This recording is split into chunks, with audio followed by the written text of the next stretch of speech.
Hello and welcome to Good Morning Sibos. I'm Nadine DeRazer. And I'm Stephen Chair. It may be the last day of Sibos TV here in Toronto, but there's still plenty to talk about. We'll be bringing you the news, the views and in-depth discussions on the hot topics of the day. And here on Good Morning Sibos, we'll be previewing the big stories in the company of our panel of journalists. In Talking Sibos at 11:15, I'm going to be down, Stephen, in the fintech marketplace, finding out about the latest innovations. Then at 11, we'll bring you the last of our big issue debates. Today, it's about one of the hottest topics in the industry, artificial intelligence. Yes, that's very hot. And at 1 p.m, it's time for Lunch with Sibos. In our big interview, we'll be hearing from the Federal Reserve Banks and the Clearinghouse about their migration timeline to the global messaging standard, ISO 20022. Finally, join us at 3:30 p.m. for Sibos Today. That's half an hour later than usual, as we preview the closing plenary and learn about the venue for Sibos 2018, Sydney, Australia. But first, the very serious matter, yes, of the Sibos Quiz Show, a question of finance. To set the scene, yesterday at the Swift Institute, temperatures were raised in a fierce battle of intellects. Well, here to tell us more is marketing and communications expert by day, stand-up comedian by night, quizmaster extraordinaire, Julia Streets. Hello. And also friend of the show, 3 years running. That's true. I know, the quizmaster, so thank you very much. the only quizmaster. And the jacket's come back again. I carry this around the world with me. It's amazing. Exactly. It's funny. I'm obsessed by the jacket. Well, we talked about competition. How competitive was it? Do you know, it's fierce. It's always really fun to do. So we have the two teams of academics and bankers who fight it out. It was quite tight at the beginning, and then this team here pulled away. Unfortunately, one of the team can't make it. Mark from Lloyd's, he's off fighting financial crime this morning, fortunately. As you do. Yeah, exactly. Fascinating. But Kemi here and Ron were from the winning team, who won 58 points to 40.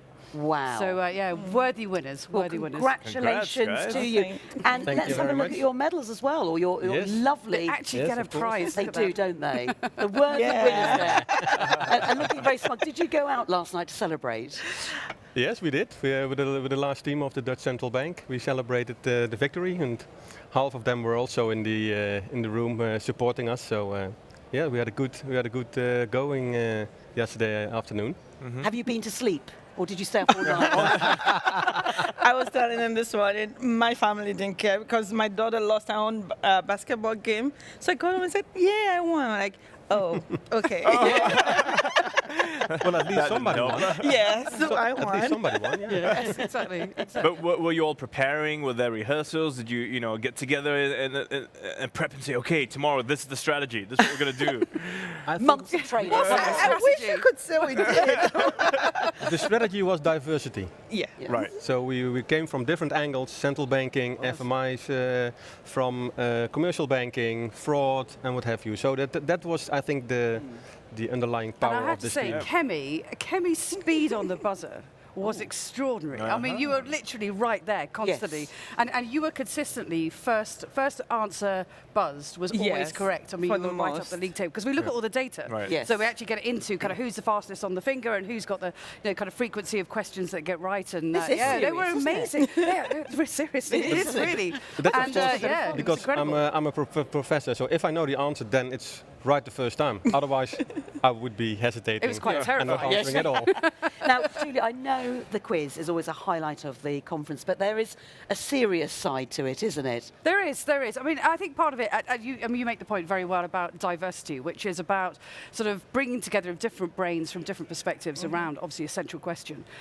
It's also, it's partly to bring an enlightening moment to the event, but also the Swift Institute. I mean, they sponsor many papers in many areas. So a lot of the academics are approached and a lot of the bankers are approached for their views about current industry trends and also what's coming up and what's ahead. So I know that the Institute focus very keenly on this. So it's also a kind of way of just saying thank you and also proving that actually bankers and academics have a sense of humour. and they were wonderful. Don't believe it. They were a work great together team. well. You did work together well. It was. Yes. It's a joy, really. I mean, it's a privilege to be asked. Who would have thought it? A sense of humour and bankers. There we are. I've always said it. I've always said it. Exactly. You know, and right. it's great. It's a great way to learn when you enjoy doing it and in a fun way, right? Right. But Ron, we're going to ask you, what were some of the tougher questions? Give us an example of something that was asked. What is the heart of quantum computing?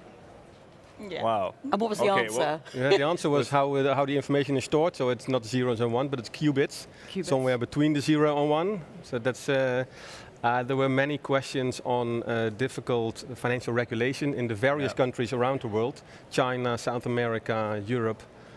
Dodd-Frank came along, of course. So there were, I think, they were pretty tough questions. There were. How about for you? What was your toughest? A lot of the questions on securities, because I'm more in the payment side. I'm like, okay, what's that? But that was interesting. And then you had the Canadian questions, some fun facts I didn't know until. Like what? Can you recall? Like what's the percentage of crab dinner eaten by Canadians? Yeah. Well, That was one of the questions. Yeah. I didn't know we ate that much crab dinner. 1.7 million craft cheese dinners are eaten here in Canada. Yeah. So Wow. Who knew? Now, very quickly, Wow. are you going to come back next year to defend your title? Yes or no?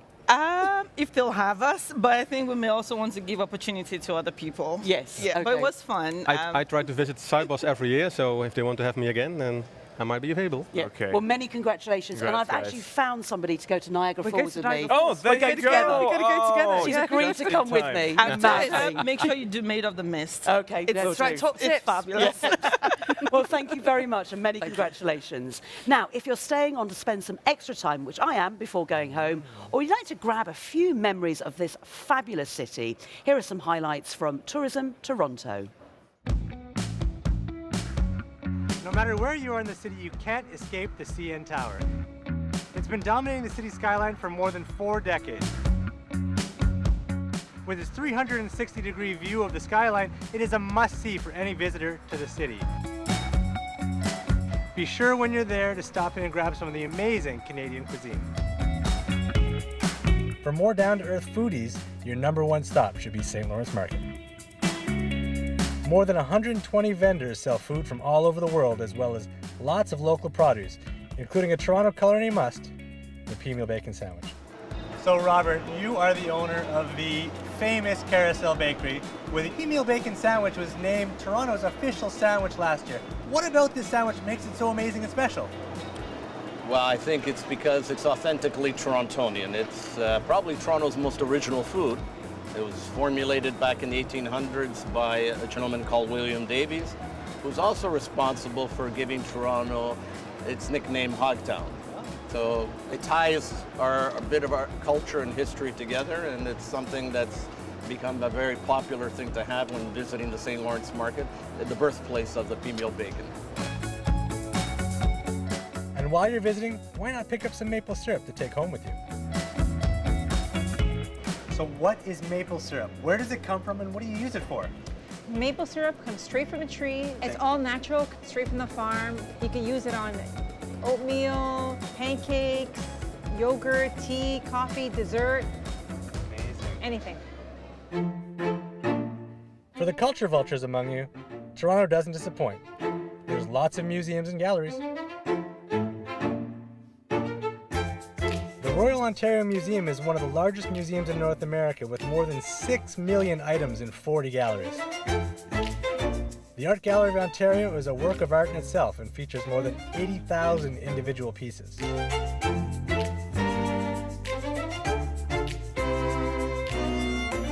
The gallery is a short walk from Queen Street West, named the coolest neighborhood in the world by Vogue magazine. It is an amazing place to experience all of the atmosphere and buzz that Toronto has to offer. That's a bit of what I'll be doing tomorrow. And great that you finally got a friend to join you to Niagara Falls. Yes, at last, after the appeal all week. Julia What Streets. about CN Tower? Have you been up there? I have been when I was younger. I'm going to go Okay. there. I'm going to go to the aquarium as well, actually. Okay. That's really nice. I've got 3 days spare for once, so looking forward to it. Now, for some views of the news and a roundup of what's coming up today at Sibos, we have our panel of journalists. And today we're delighted to welcome Michael Di Castillo from CoinDesk, Cheryl Palmer from The Banker.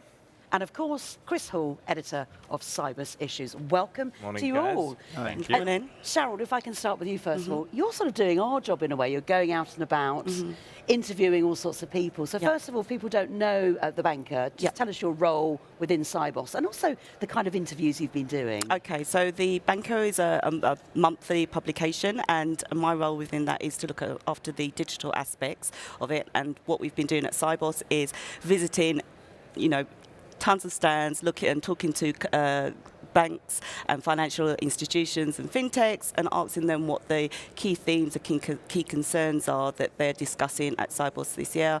We've produced just over 30 videos throughout the event, and I would say that the key messages that we're getting is pretty much what has already come through on previous discussion points around, cybersecurity, absolutely massive, PSD2, artificial intelligence. So it's all of everybody's now having multiple conversations around very similar strands of activity, but the banks are having, in terms of one conversation about one aspect, they're having a wide breadth of conversations about all aspects of those ares. And have you noticed sort of a collaborative approach this year? Well, most definitely. I think that, when we started, there was definitely silos of conversations and silos of activities. We've now kind of transitioned to a point where, elements like fintech are now being embraced by the banks, and they're now talking. I heard a term come up yesterday called a comparation, which is a combination of competition and cooperation. Which so co-opetition. That's the one. It's so hard to say. Sorry. Okay. I would say that. I get it wrong. So that's something that's quite new for this year. I don't think we'd heard that previously. And most definitely, everybody that I think we've spoken to has stressed the importance of having dual conversations, collaborative partnerships, working together. Also, making sure that they're within, in terms of a regulatory framework, that's all in place as well, if that makes sense. And of course, in the entire industry working towards a language, the ISO standard, that they can actually talk to each other. Yeah. Michael, we know you cover a lot of ground in Bitcoin and blockchain. What do you think is the future of blockchain? Well, we've been just fascinated to watch the progression here at Sibos over the past couple of years, from where a blockchain was primarily discussed within the confines of the In a Tribe startup competition, and then kind of last year leaked out into the main stage in a lot of ways. This year, we've continued to see banks experiment. There's been a sort of transition, and more than experiment, build. I think that last year there was a sense of urgency and a sense of maybe even almost a little bit of confusion and concern that they were going to be washed over by a wave. And this year it's a little calmer. I feel like the banks have a sense of where they fit in the ecosystem, a sense of where the benefits are, the sense of where the concerns are, and there's more of a calm appraisal of the landscape and to see where they might be able to use a shared distributed ledger to better serve their customers. But are traditional banks still saying that Bitcoin is a bubble? And what's your thought on that? Or do they realize actually it's honestly, most traditional banks aren't saying anything about cryptocurrencies because they don't want to have the word Bitcoin come out of their mouth on the record. Yeah, they don't like saying it. They don't want their name and Bitcoin in a headline, unless you're Jamie Dimon, in which case you seem to just love having your name and Bitcoin in a headline. But I do think behind the scenes and in off-the-record conversations, I'm hearing a mixture of an increased curiosity with market caps in excess of $100 billion cumulatively. It's difficult to ignore. And the possibility that 5 or 10 years down the road there could be a $1 trillion cumulative market cap is something that banks aren't ignoring. The way that they're exploring it is using consulting firms who aren't allowed to talk about that work on the record, but they are looking into what it would take to compliantly hold cryptocurrency. It's an early stage exploration. As far as I know, none of them are actively holding it, but they're exploring it.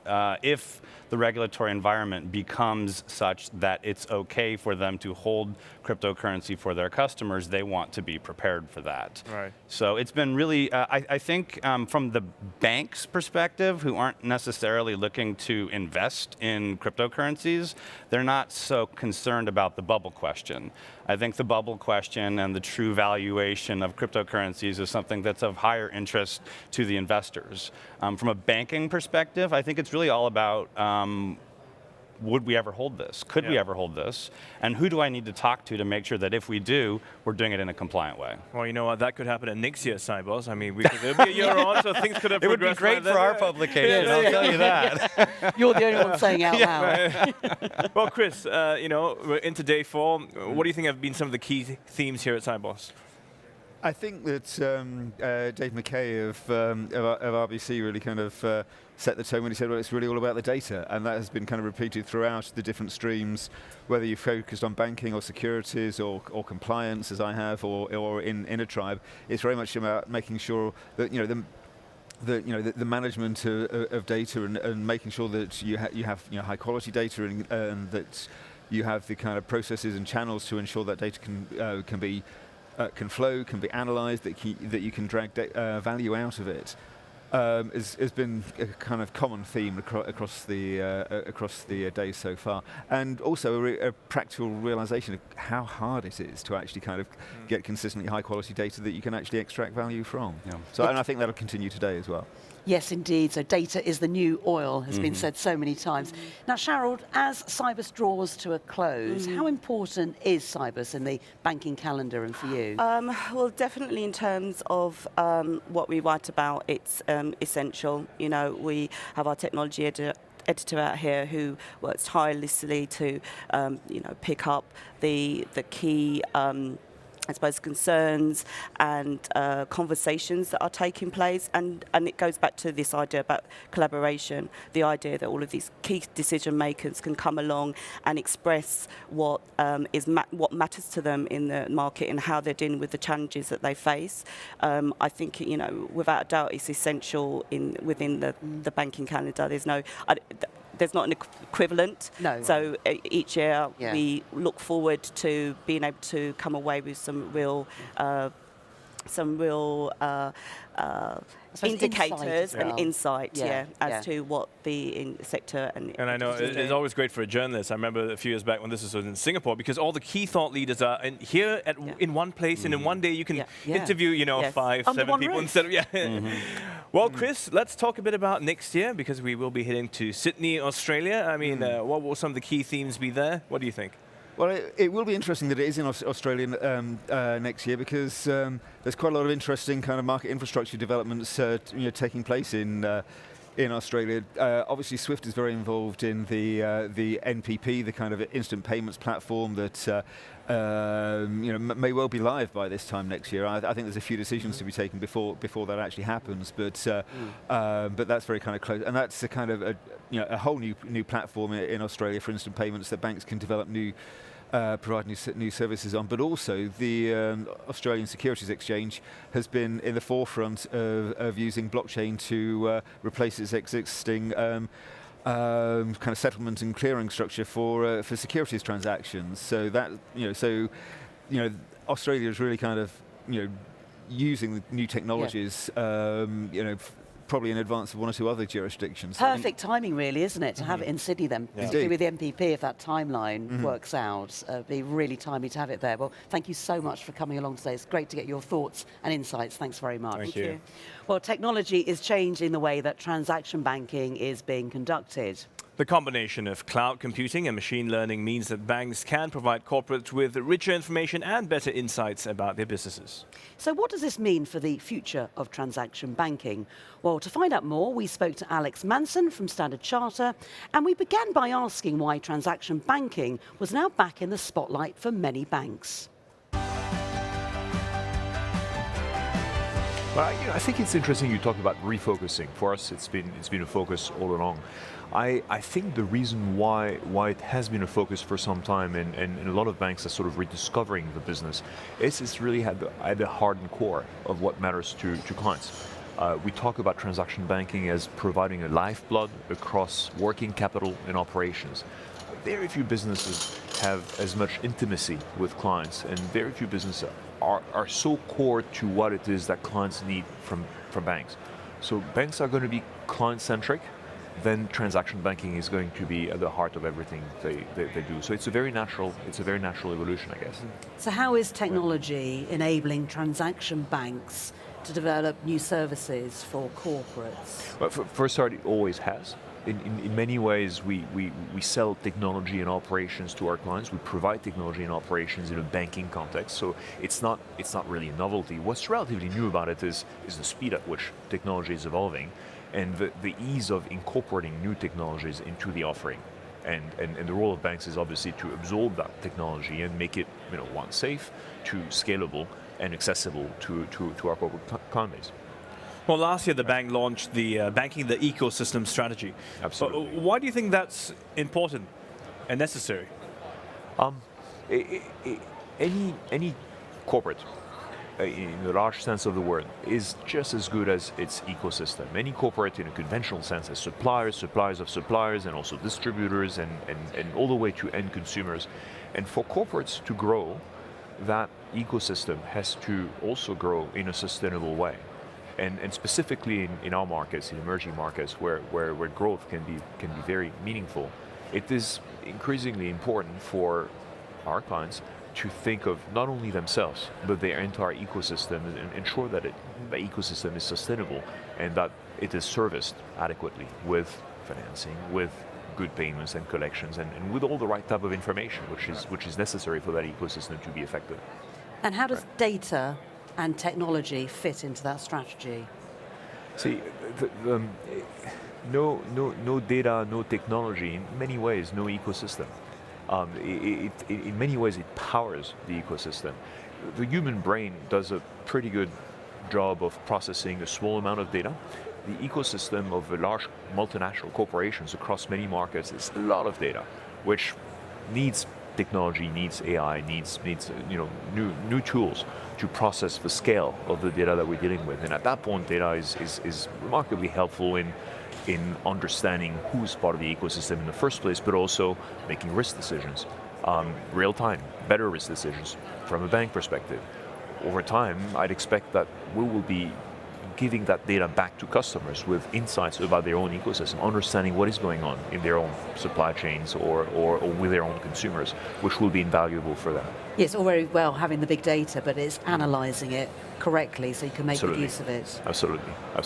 Is that the benefit of the ecosystem, when everything comes together in a way that they can understand, they can then utilize that to their advantage?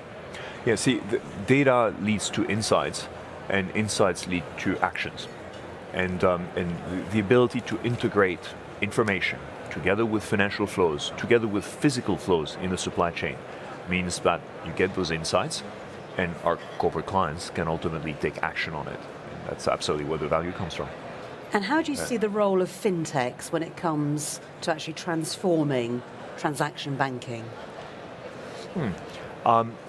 Transaction banking is transforming itself. It's on the one hand, reinventing the client experience. On the other hand, there is a cost dimension, which is we have a cost of delivery, which I think is too high, and we need to continue to lower it. And that's a double challenge, together with the obvious challenge of, we cannot fail, we have to sort of maintain the infrastructure and continue to fight financial crime and keep the financial system safe.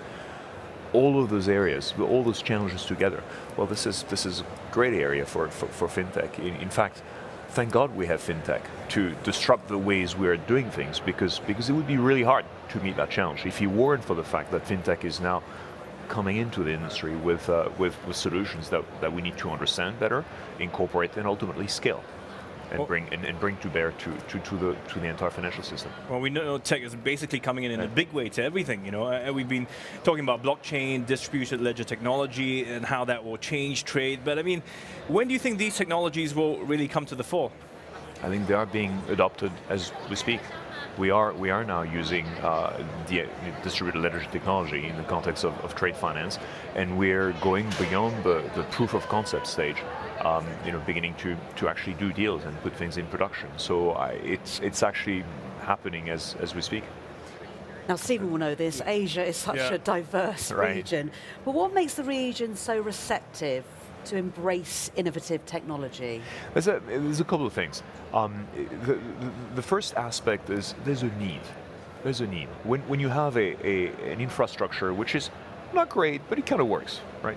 The incentive to change that infrastructure isn't that strong. So therefore, the West has been relatively slow in adopting new technology because the urgency isn't quite as much. In the context of Asia, where at times we're trying to serve the unbanked, to serve customers in areas where there's no infrastructure, there's no banks. The reality is the demand is there. So there's a challenge which is inherent to our footprint, and that's been driving demand for new technology. And then the other aspect, which maybe is related to the first one, is the mindset. There's a digital mindset in a lot of our markets, which drives the adoption of financial technology in a way that is unprecedented.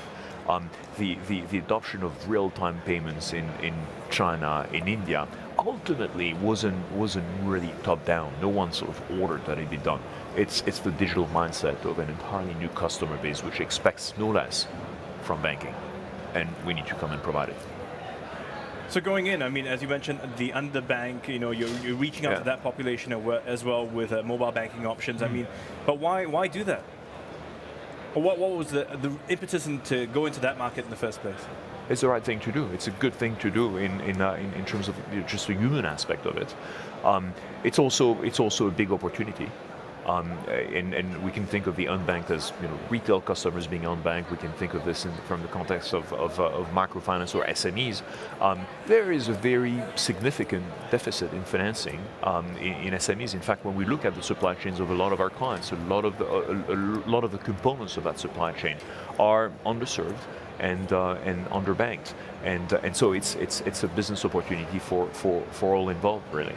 And finally, your thoughts on the non-bank players, so the telcos and the gaffers and their role in the payment space, because that is going to be crucial, isn't it, going forward? Like we have a few insecure defensive bankers, right, thinking those players will be. No, absolutely not. I think they need payments, like all of our customers. And they need better payments, meaning they need cheaper payments, they need real-time payments, they need transparent payments, they need certainty. And the system better provide this. That really is their influence, which is pushing us all to provide a better service, and that's our job as a banking industry. And you're going to be speaking at one of the sessions. Tell us about the session and your role in it. So the session later is on AI, and the role of AI in conjunction with data, obviously, in transforming banking. As we were thinking of the audience and what would be most relevant, really it comes down to some of the themes around banking reinventing itself, meaning reinventing the client experience, and also thinking of providing its services in a much more efficient and also cost-efficient way. Data plays a big role, and as mentioned, data at this scale needs AI to be really useful and lead to the insights that would get us to a digital but also a human and pleasant, seamless customer experience. Thank you very much. Alex, thank you. Thank you. Thank you. And you can hear more from Alex in today's Big Issue debate, the growing significance of disruptive innovation and artificial intelligence. That's at 11 o'clock.